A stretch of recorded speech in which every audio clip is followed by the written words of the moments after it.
Good Sunday morning, everyone. My name is Tracy Brown, and you are joining me in the Sunday morning Science of Mind class from CSLDallas, where every Sunday from 9:15 a.m. to 10 a.m. Central Time, we open the Science of Mind book by Ernest Holmes, and we read and think and talk and share examples.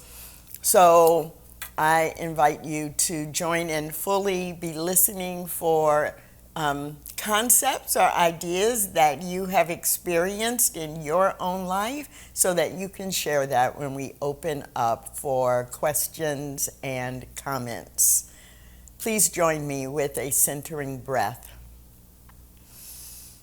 knowing that with this very breath, each one becomes fully present to this moment, to this conversation, to this opportunity to explore science of mind together.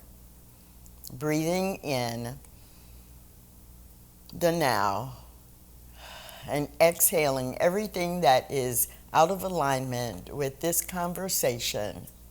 We smile and say it is so, and so it is. So if you've been with us, then you already know we are in the chapter titled The Practice of Spiritual Mind Healing. If you are joining us for the first time, or you haven't been with us for a while, this would be chapter 19, and it's a summary of part 3 in the Science of Mind textbook. And as it's titled, the focus is the practice of spiritual mind healing. We've already talked about a couple of the preliminary pieces of information, and we're starting today in the middle of page 312. So if you have the book on Kindle or a hard copy of the book easily accessible to you, and you want to read along, page 312, beginning with the second full paragraph. We believe in science because it is organized, systematized knowledge. And it is only when knowledge is organized and systematized that it can be utilized. Science is leading us surely by its process and method back again to the great spiritual deductions of the ages. The physical universe is one. Mind is one. I could not talk to you, and you could not talk to me if your mind had a sharp cleavage, a differentiation in reality from mine. There would be something unlike us between, and we could not converse. The very fact that we are here and can communicate with each other establishes the unity of mind. And it also establishes the fact that intelligence contacts and communicates with itself. Mind is individualized, but never individual. This mind, which is universal, will never be less than universal. It will never be individual, but it will be individualized. There is a great difference. The wave in the ocean will never be a wave by itself. It will be the ocean as a wave. That is all it will be, caught up as a wave, but still the ocean. Perhaps that is the concept Jesus had when he said that God delivered everything to him, but he could do nothing except God as him, in him, doeth the work. The individualization of the universe comes to a point in the personal, just as the human body is one with the entire physical universe. It is a different type of the same thing. So my so-called mind is not another mind. It is this one mind, but it is thinking individually.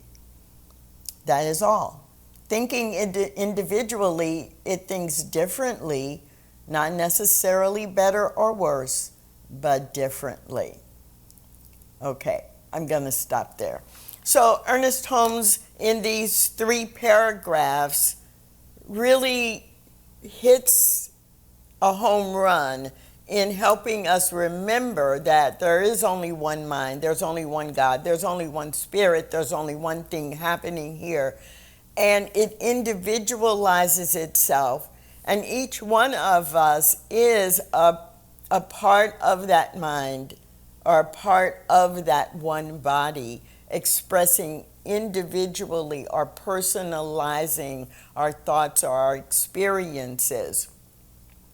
But just like a wave that is in the ocean, the wave and the ocean are one thing. The wave is just one expression in one form or format of the whole ocean. The wave would not exist without the ocean. And within that wave, it has all the elements of the ocean. But it is a particularized expression of the ocean. The tide coming in or going out is a particularized expression of the ocean. And the ocean would not be in its fullness without all of these particularizations or individuations of how it expresses. Like, right, the ocean is all. So when we talk about one mind, the infinite intelligence that is the source of all life, all thought, all expression, it is in itself whole, and it can never be diminished.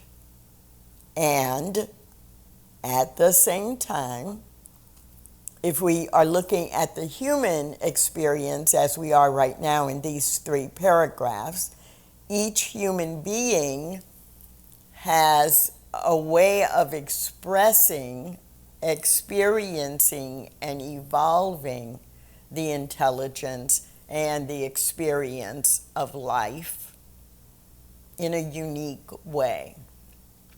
There's a line here there are a couple of lines that I want to pull out and reread. I could not talk to you, and you could not talk to me if your mind had a sharp cleavage, a differentiation in reality from mine. There would be something unlike us between, and we could not converse. The very fact that we are here and can communicate with each other establishes the unity of mind, and it also establishes the fact that intelligence contacts and communicates with itself. So this infinite intelligence is communicating with itself through what to us looks like complete separate individuals, right? Like, it seems like Tracy is separate from Ryan, and Ryan is separate from Richard Williamson, and Richard is separate from Petra, and Petra is separate from Karen, and Karen is separate from, right? Howard Thurman says, it's not that separation is not authentic. It is just that separation is not absolute. Like, it's not the totality. It is the way we're expressing, the way we're individualizing spirit. But the reality is, as Ernest Holmes says in this line, the unity of mind and intelligence is simply communicating with itself through each one of us, as each one of us. And so, I don't know, for me that's just fascinating. Another line that I want to repeat that I already read because it really stands out for me. Mind is individualized but never individual. Mind is individualized but never individual, never separate from. never having its own, it cannot create its own life, right? It just can't. I don't know how to create life from nothing. I don't know how to make my heart beat from nothing. I don't know how to create another person from nothing. But I know it happens. I described it. I know some of the science that we have used to describe it, but I don't know how to actually do it from nothing, right? From nothing. So this infinite intelligence is the source of all life, all intelligence, all wisdom, joy, beauty, all peace, right? All of it. And each one of us is individualized expression of that. So what does that have to do with the practice of spiritual mind healing? We talked about it in the previous couple of pages, and it's coming up again. But I just want to, on a kind of high level, make that connection.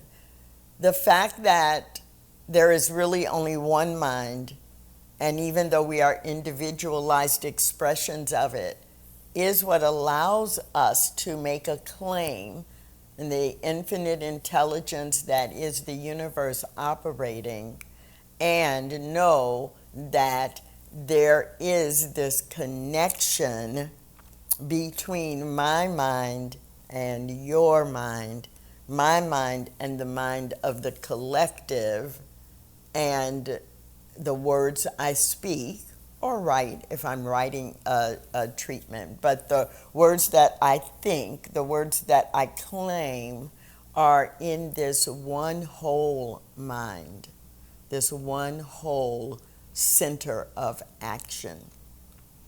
So I'm just curious if anyone has an example of how you came to realize that there was one mind and that your mind is a part of that, or if you have a question because it's not making sense, and I'd like it to make sense to you before I begin to add on more.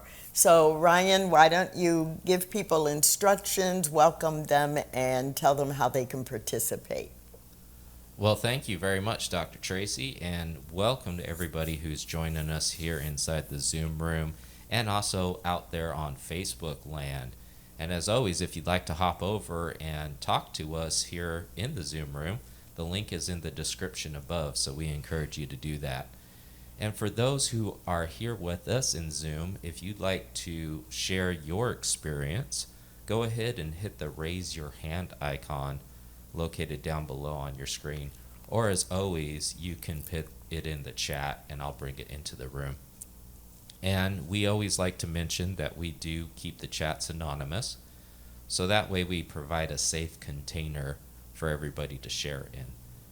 So I want to open up the floor. Hopefully we have some people who have some experiences. I do see that there is some stuff here in the chat, and one of them says, and I really love the way that this is summed up, it says, individualization is how spirit experiences itself. Yes. So my perception of separation is merely an experience. What do you think about that statement, Tracy?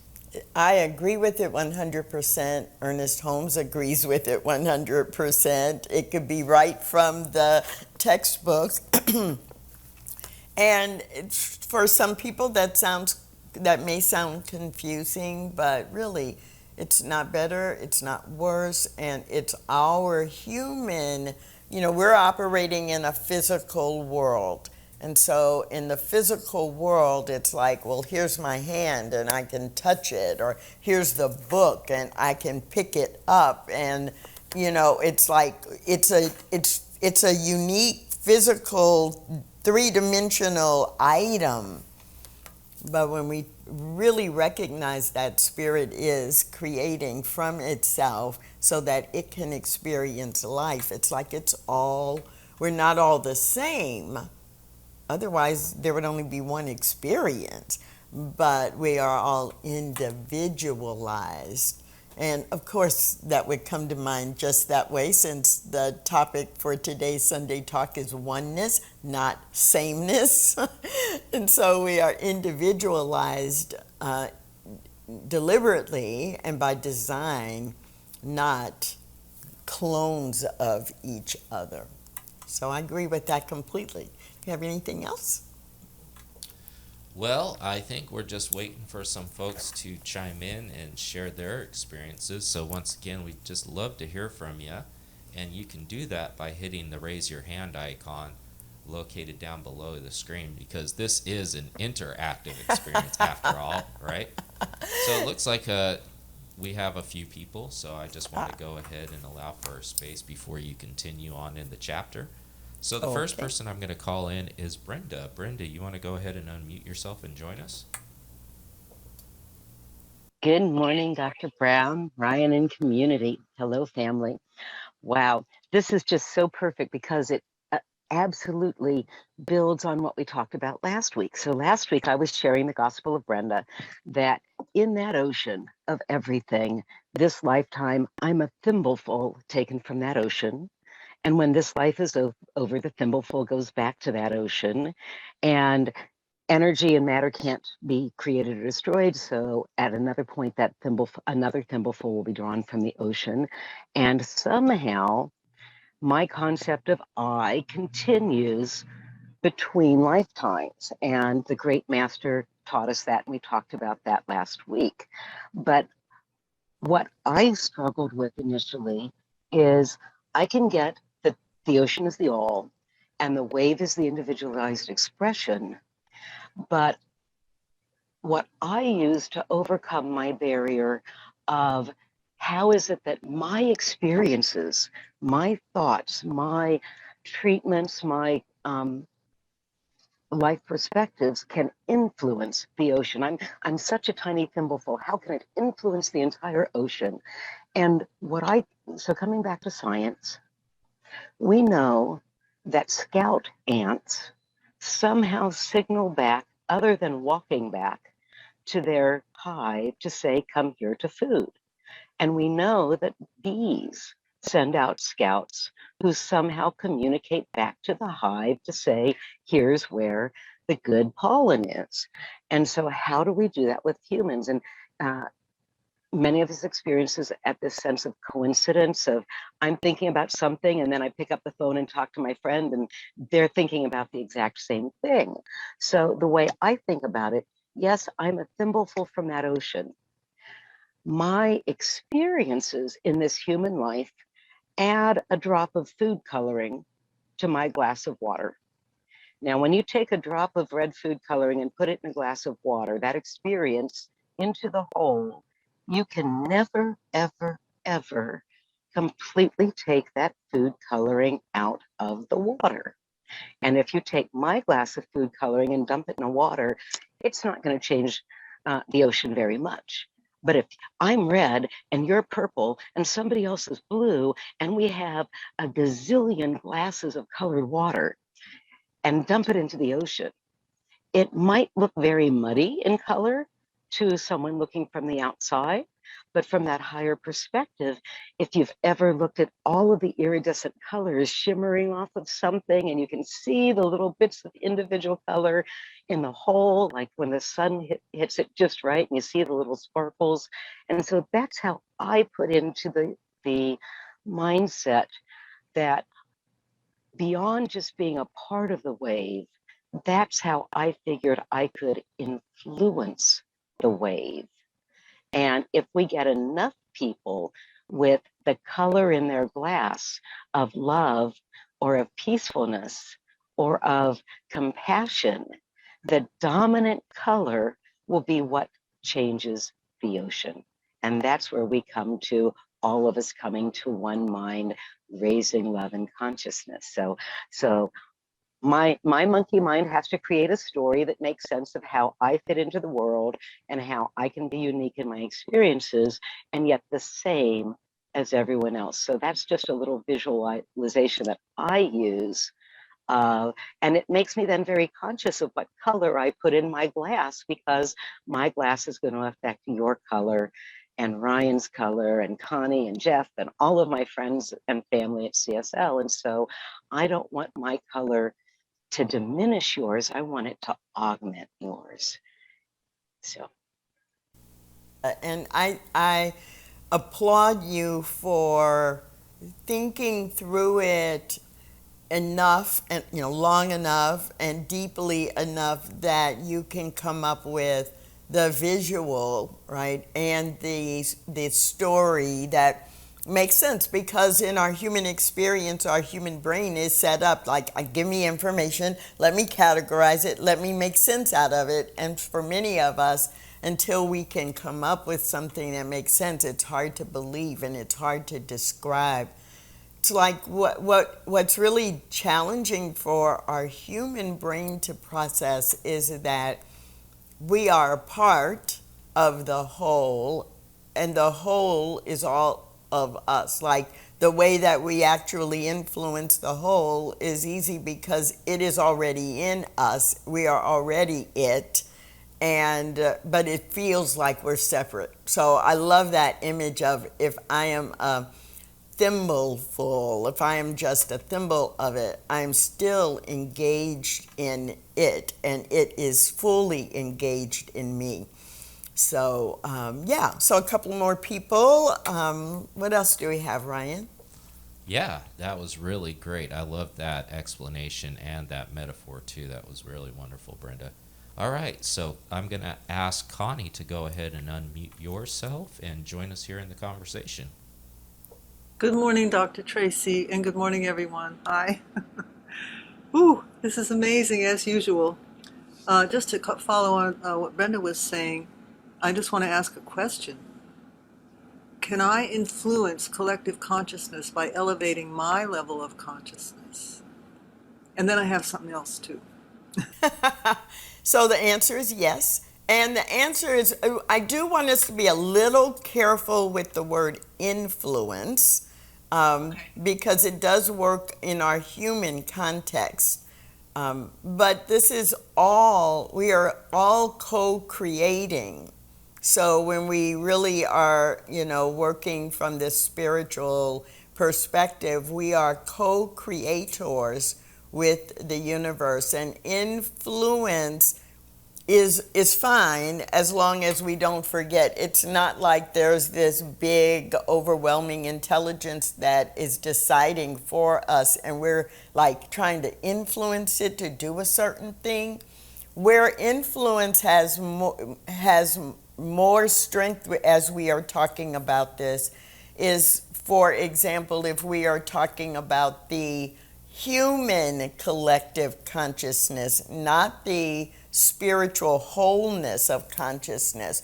So we do know that our individual choices, our individual behavior, our individual priority has an impact on what other people and the world, right? Our choices about recycling, our choices about how we live sustainably impacts the planet. But a lot of times when we say influence, we're really talking about the physical, three-dimensional world, not the invisible, infinite intelligence that is always operating as the whole. Thank you. That's magnificent. And I have one more. The original one I came with before Brenda influenced me.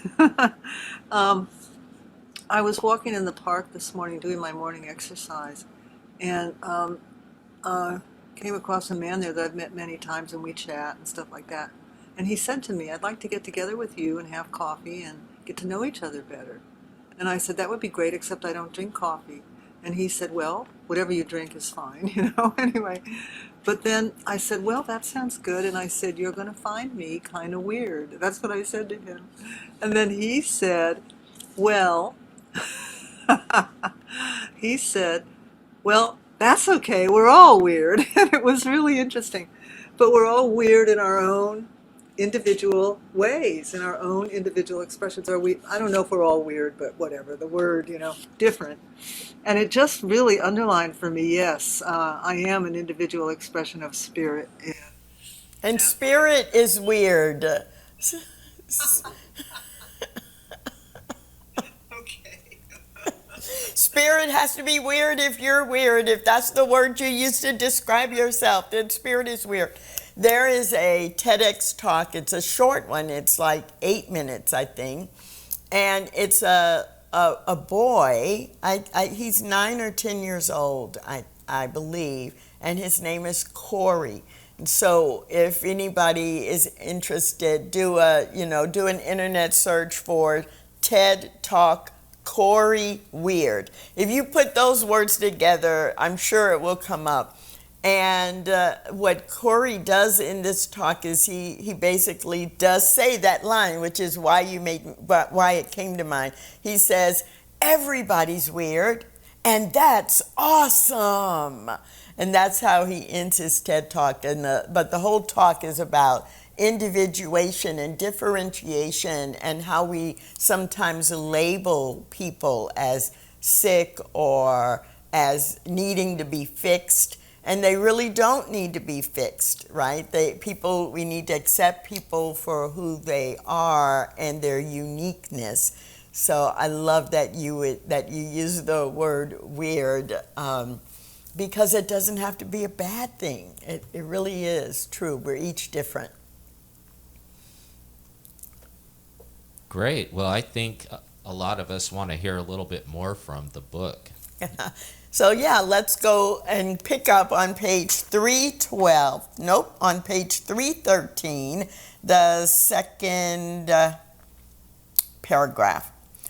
We are individual entities in a universe which furnishes the background and the foreground for each of us, but each is unique, different, weird, but fundamentally alike. Why then should it seem strange if this whole differentiation of the physical universe is but a difference of form, distinguishing objects one from another because of arrangement, that the enlightened should see back of this arrangement the Word of God? In other words, the cosmic order is the divine mind.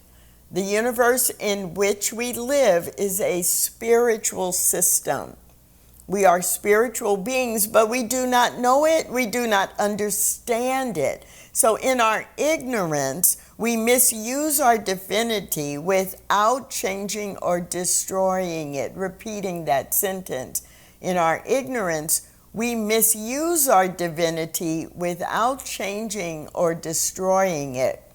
We can never change capital R reality, cannot destroy it, nor break its laws. But we place ourselves in such a position to it that it appears limited and unhappy, and even appears to die. Quote, by man came death, by man came also the resurrection of the dead. End quote. What is this but stating that man figured out how to die and how to be born again? God had nothing to do with it, because God is not a God of the dead, but of the living, for all live unto him. We are therefore members of the universe, and being members of that which unites everything, we are some part of each other. Quote from the Bible, I am the vine and ye are the branches. Jesus' words were symbols of the universe in which we live, except the branch abide in the vine.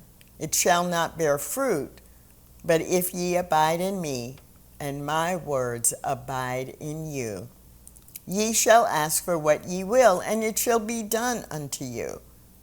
Thus is the Father glorified in the Son. So Ernest Holmes reminds us that in our weirdness, all that's happening is that each one of us is a differentiation, a difference of form of the original. And our divinity is always present, even when we're not aware of it. And spiritual law is always working, always working. And when we're not aware of how to align ourselves with it, that does not mean that it is not working. This is what makes our prayers work sometimes, even when we don't understand what's happening and we get so excited because our prayer is answered. The healing occurs. Obviously, not just physical healing, the mental healing, the emotional healing, the financial healing, the new perspective that develops because we are doing our spiritual practice or we are using prayer and other techniques over and over and over again.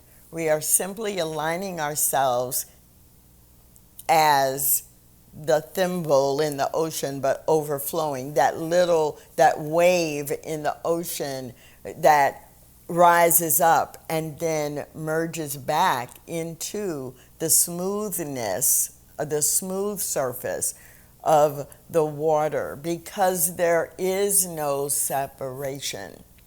So in the context in this chapter of spiritual mind healing, if you were to continue to read on into the chapter, there are a couple of things I'll highlight, and then I'll ask again what's going on in your mind. And I'd love it if you're on Facebook Live that you would add into the chat, like, how are you making sense of this? So Ernest Holmes, in the middle of page 314, starts the paragraph with, "We seek a practical use of the truth. The spirit is the starting point of everything." So we in our human form, we're looking for practical truth, which often for our brains means that we're looking for proof in the physical. But we can never forget that spirit, which is invisible, is actually the starting point. It is actually the expression of everything. It is, right? It is everything and in everything, and it is showing up as everything. It is our human brain that is trying to separate and distinguish between every person, every idea, every thought, every possibility. And there's nothing wrong there because we are here to have the human experience. All that Ernest Holmes is reminding us of, all that I am reminding myself of in this moment, is that it is a both and. It is not an either or. And I have to be aware of the infinite and the invisible if I am going to have the level of faith that is required for my spiritual mind treatments or my spiritual mind healing to actually occur. I have to know that there is an invisible intelligence that is in, as, and through all things, and my mind is a part of that. So when I speak my word, and I expect it to demonstrate, it is not limited by my physical capabilities. The first sentence of the very next paragraph says, "And we wish to demonstrate."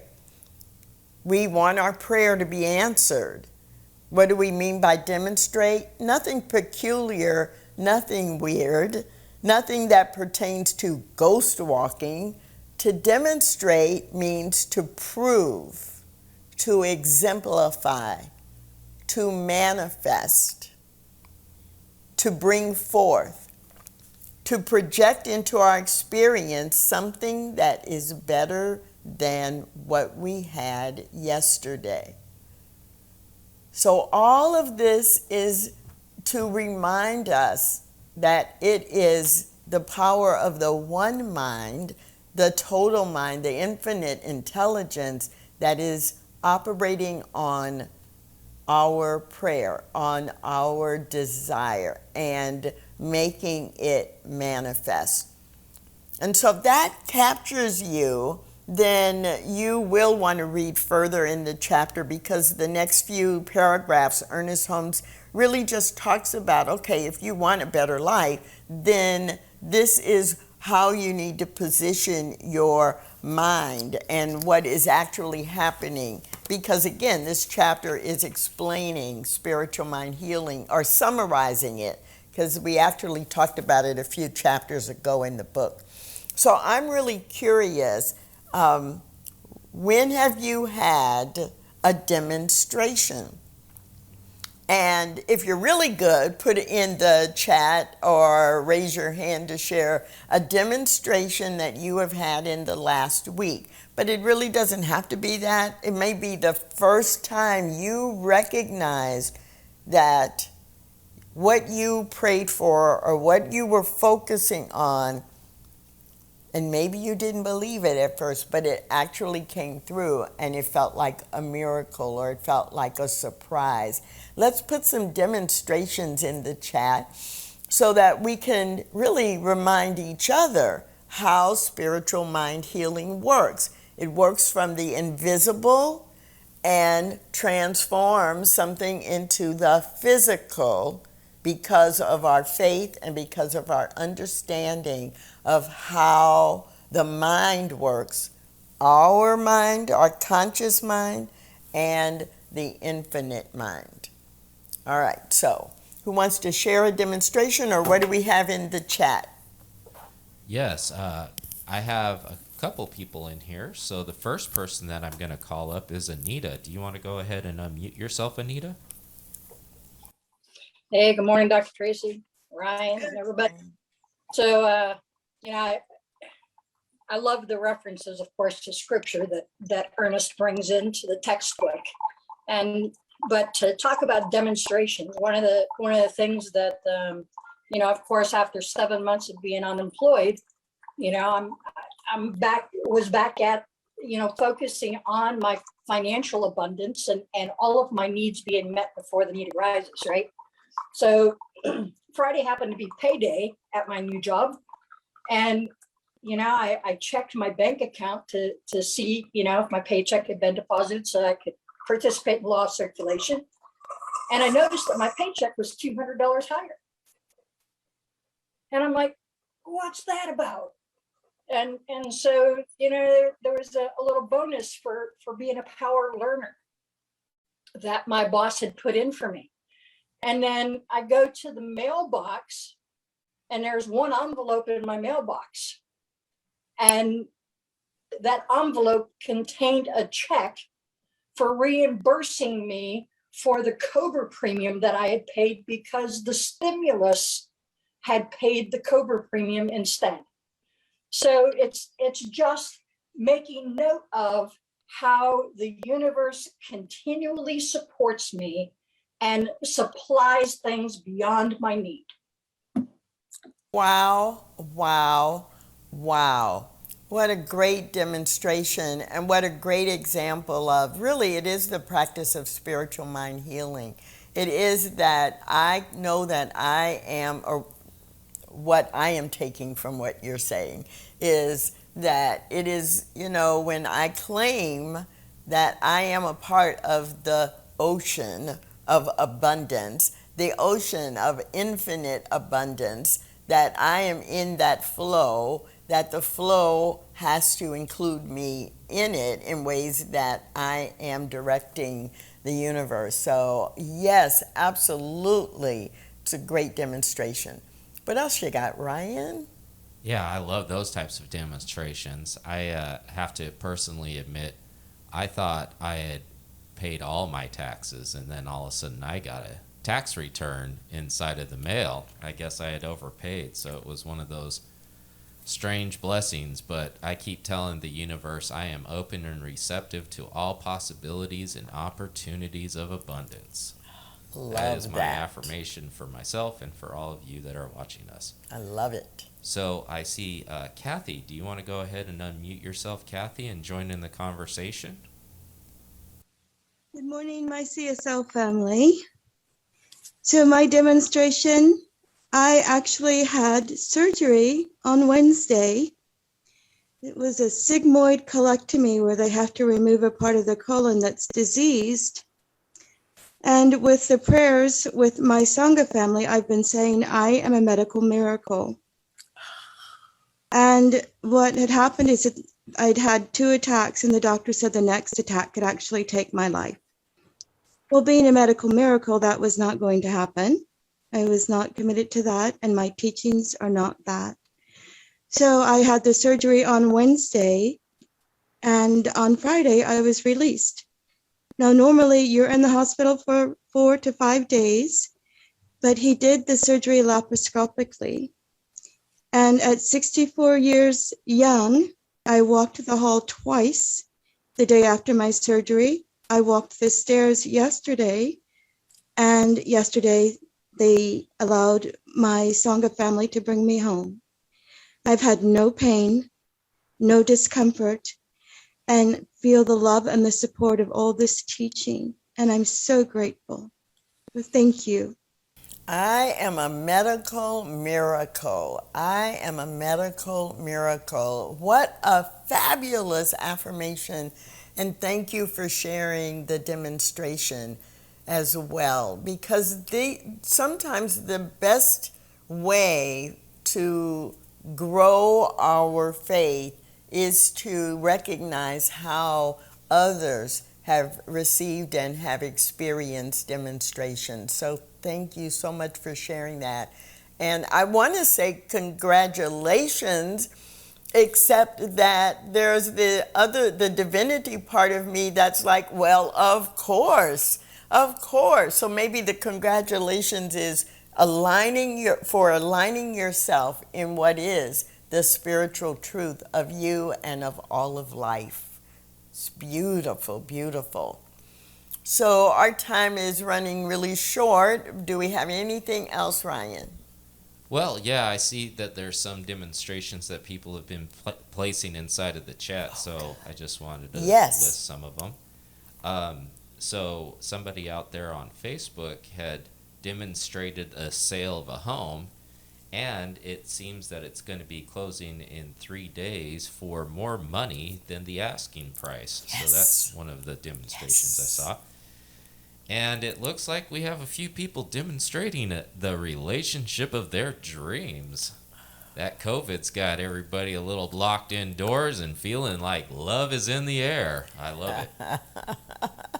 I love that. And thank you for those of you on Facebook who shared your demonstrations. Even as we begin to close today's session, add any other demonstrations you've had. And, you know, some of our demonstrations are really big, like I am a medical miracle. And other demonstrations can be what we in our human brain label as small. Right? Simply, I realize I have I'm happier than I was 3 months ago. Or I'm less stressed because I've been doing prayer around being the peace that I am. I am the peace of God. And so don't think that it's a competition. It really is just an opportunity for you to look at how spiritual mind healing is already occurring in your life every day. So I hope that this has inspired you or informed you or even just given you the opportunity to tap a little more into the wisdom that Ernest Holmes contains captures in the science of mind. Every Sunday morning from 9:15 a.m. to 10 a.m. Central Time, we come together and we go a little bit further in the book. So next week we'll be back and we will probably finish out this chapter. Well, no, we got a lot to go in the practice of spiritual mind healing. It'll probably take us 2 weeks, but we'll go a little bit further in this chapter. And in the meantime, have a great week, and if you can, in about 30 minutes, join us online for our Sunday celebration where the theme is oneness, not sameness. Bye for now.